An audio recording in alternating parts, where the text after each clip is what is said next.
গুরু জয়, শ্রী গুরু জয়, শ্রী গুরু জয়, শ্রী গুরু জয়।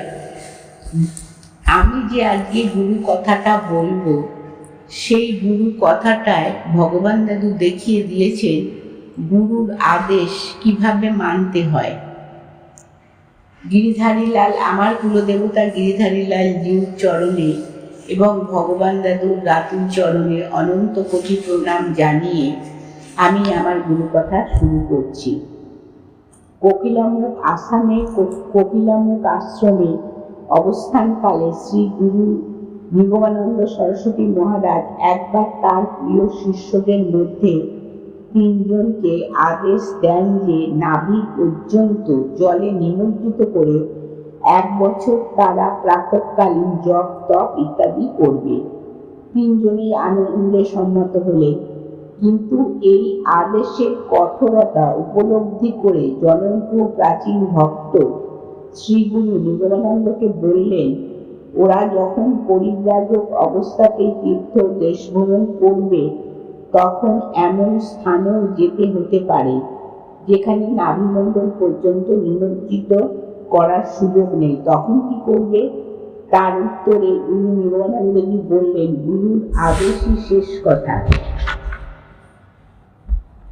সুযোগ নেই, সেই স্থানে যাবে না, আদেশ আদেশই। এই 3 জন ভাগ্যবান শিষ্যের মধ্যে একজন হলেন আমাদের শ্রী শ্রী ঠাকুর। শ্রীগুরুর বাক্যে স্থির বিশ্বাস ও একনিষ্ঠ ভক্তি রেখে সকল অবস্থাতেই আদেশ অনুসারে সাধন করে চলেছেন শ্রী শ্রী ঠাকুর। মাঘ মাসের হাড় কাঁপানো শীতের অতি প্রত্যুষে উক্ত আদেশ অক্ষরে অক্ষরে পালন করেছেন তিনি। একবার কার্য উপলক্ষে রাত্রি শেষে রাজাপুর হতে বরিশাল সদরে রওনা হয়েছেন। পথে শীতকাঠির নিকটে রাত ভোর হয়। কালীবাড়ির পিছন হতে যে রাস্তা বরিশাল পর্যন্ত গিয়েছে তাতে স্থানে স্থানে ডোবা কেটে নতুন মাটি দেয়া হয়েছে।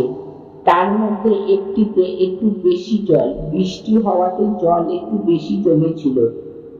তার মধ্যে নাভি পর্যন্ত জলে ডুবিয়ে রেখে শ্রী শ্রী ঠাকুর প্রাতঃকালীন জপ শেষ করে ওপরে উঠে এসে দেখেন যে তার বাম পায়ের গোড়ালির উপর দিক বেষ্টন করে একটি বড় যোগ রক্ত শোষণ করছে।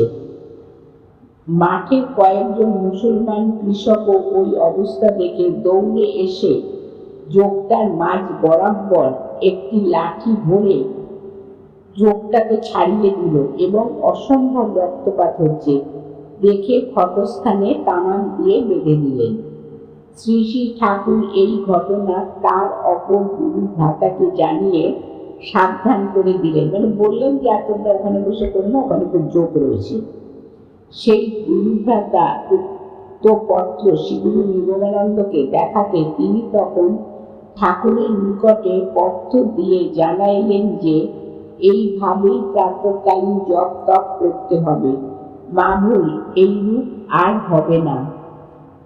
মানে আমরা এই সত্য ঘটনা থেকে এটাই বুঝতে পারলাম যে গুরু বাক্য শিরোধার্য করে আমরা যদি কোনো কর্মে যাবি গুরুর আদেশ অনুসারে, তাহলে আমাদের আর কোনো ভয় থাকে না, মানে গুরু সেটা রক্ষা করে। এই সত্য ঘটনা থেকে আমরা এই সিদ্ধান্তে আসলাম, কিংবা এটা জানলামও বলতে পারি। শ্রীগুরুর সঙ্গে সকল শিষ্য ভক্তদের মঙ্গল কামনা করে আমি আমার গুরু কথা থেকে বিশ্রাম নিলাম। শ্রী গুরু জয়, শ্রী গুরু জয়, শ্রী